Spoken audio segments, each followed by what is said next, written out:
Tuossa on vähän kovempi syytä. Tässä. Kovempi syytä. Sieltä laivaa.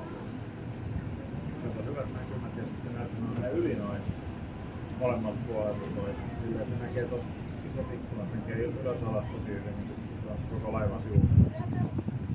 Ja laivoja tossa. Niin, se on Katajalla. No joka mä minuutin.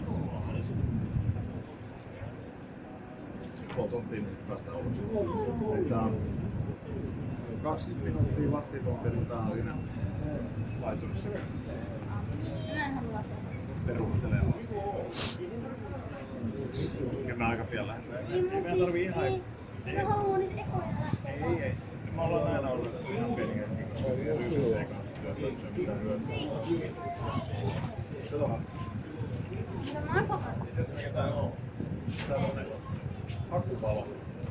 Jos joku tippuu mereen, joku asia tai ihminen. Asia?